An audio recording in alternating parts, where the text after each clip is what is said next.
जितनी भी tax saving की स्कीम्स हैं उनमें से ईएलएसएस म्यूचुअल फंड यानी equity linked saving scheme mutual fund एक ऐसी स्कीम है जिसमें से 3 इयर्स का लॉक इन पीरियड होता है। बाकी सभी स्कीम्स में इससे ज़्यादा लॉक इन पीरियड रहता है। भले ही आप पीपीएफ को देख लीजिए, एनएससी को देख लीजिए या कोई इंश्योरेंस पॉलिसी को देख लीजिए, लेकिन आपको ईएलएसएस म्यूचुअल फंड्स में थे सिर्फ 3 साल का लॉक इन पीरियड मिलता है और यहाँ पे आपको रिटर्न्स भी काफ़ी अच्छे मिल जाते हैं।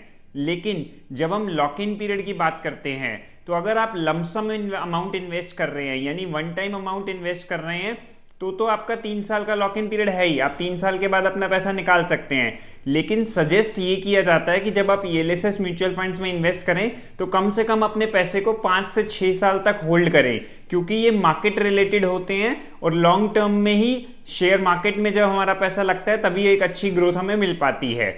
एक बात का ध्यान और रखें, ईएलएसएस म्यूचुअल फंड्स में अगर आप मंथली इन्वेस्ट कर रहे हैं तो मंथली इन्वेस्ट करने के केस में आपका हर इंस्टॉलमेंट 3 साल लॉक रहेगा। यानी मान लीजिए लगातार आपने 10 साल ईएलएसएस म्यूचुअल फंड में एसआईपी करी है यानी मंथली इन्वेस्ट किया है, तो आपको 10 साल के बाद पहले 7 साल का पैसा ही आप निकाल पाएंगे विद प्रॉफिट, और जो लास्ट 3 साल का पैसा होगा वो उस टाइम लॉक रहेगा। क्योंकि आप हर इंस्टॉलमेंट पे टैक्स बचा रहे हैं तो आपकी हर इंस्टॉलमेंट 3 साल मिनिमम वहां पे रुकेगी। आज की इस वीडियो में हम बेस्ट ईएलएसएस म्यूचुअल फंड्स देखेंगे इन 2024। फ्रेंड्स, मेरा नाम पुनीत नागपाल है। अगर आप हमारे चैनल पर नए हैं तो इसे सब्सक्राइब जरूर कर लीजिएगा। फर्स्ट फंड है हमारा HDFC ELSS tax saver fund. हम इसकी पास्ट परफॉर्मेंस देख लेंगे एज ऑन 19 जनवरी 2024। ध्यान रहे हम ग्रोथ ऑप्शन की यहाँ पे बात कर रहे हैं। लमसम अमाउंट किसी ने अगर इन्वेस्ट किया है तो फंड ने कैसा रिटर्न दिया है, कैटेगरी एवरेज के कंपैरिजन में भी हम देखेंगे। लास्ट 1 ईयर पहले अगर किसी ने इस फंड में इन्वेस्ट किया है तो 34.2% का रिटर्न आया, वहीं कैटेगरी एवरेज का रिटर्न रहा है 31.6%। 3 साल पहले अगर किसी ने इस फंड में इन्वेस्ट किया है तो 24.5% का रिटर्न मिला है, वही कैटेगरी एवरेज का रिटर्न आया 21.5%। 5 इयर्स पहले किसी ने अगर इसमें इन्वेस्ट किया है लमसम अमाउंट तो 17% का रिटर्न आया, कैटेगरी एवरेज से थोड़ा सा कम है। लास्ट 10 इयर्स पहले अगर किसी ने इस फंड में इन्वेस्ट किया है तो 16% के करीब का रिटर्न है, ऑलमोस्ट कैटेगरी एवरेज के बराबर सही रिटर्न दिया है। तो इसकी और डिटेल्स अगर हम देखें तो ये फंड स्टार्ट हुआ था 2 अप्रैल 1996 को, काफी पुराना ये फंड है। हम रेगुलर प्लान की बात कर रहे हैं, यहाँ पे एक्सपेंस रेशियो है 1.74%। दोस्तों, एक्सपेंस रेशियो में बताता है कि कितनी मैनेजमेंट फीस वगैरह आपके फंड में से ली जाएगी जिससे आपका फंड मैनेज होगा। टोटल नंबर ऑफ स्टॉक्स में इन्वेस्टमेंट है 37 एट प्रेजेंट। टॉप के 3 स्टॉक्स की बात करें तो एचडीएफसी बैंक, आईसीआईसीआई बैंक और नेशनल थर्मल पावर कॉर्पोरेशन में इस टाइम पैसा लगा हुआ है HDFC ELSS tax saver fund के। टॉप 3 सेक्टर्स देख लेते हैं। Financial sector, health care sector और टेक्नोलॉजी सेक्टर में ये फंड ओवरवेट है। चलिए बढ़ते हैं अपने सेकंड फंड की तरफ।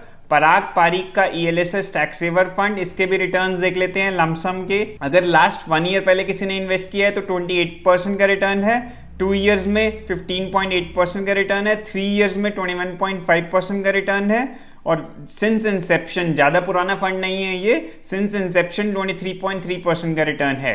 तो लास्ट 2 इयर्स, 3 इयर्स और सिंस इंसेप्शन में कैटेगरी एवरेज के मुकाबले अच्छा रिटर्न इस फंड ने दिया है। ये फंड स्टार्ट हुआ था 24 जुलाई 2019 में। इसका एक्सपेंस रेशियो स्लाइटली ज्यादा है, 1.84% का। टोटल 34 स्टॉक्स में इन्वेस्टमेंट है। टॉप 3 स्टॉक्स हैं HDFC bank, Bajaj holdings and investment और कोल इंडिया। टॉप 3 सेक्टर्स हैं फाइनेंशियल सेक्टर, टेक्नोलॉजी सेक्टर और ऑटोमोबाइल सेक्टर। चलिए अपने थर्ड फंड की तरफ बढ़ते हैं, SBI long term equity fund. इसके रिटर्न्स देख लेते हैं। सबसे पहले लास्ट 1 ईयर में रिटर्न आया है 43% का और कैटेगरी एवरेज का रहा है 31.6%। लास्ट 3 इयर्स में 24% का रिटर्न है, लास्ट 5 इयर्स में 19.8%, लास्ट 10 इयर्स में 16.9%।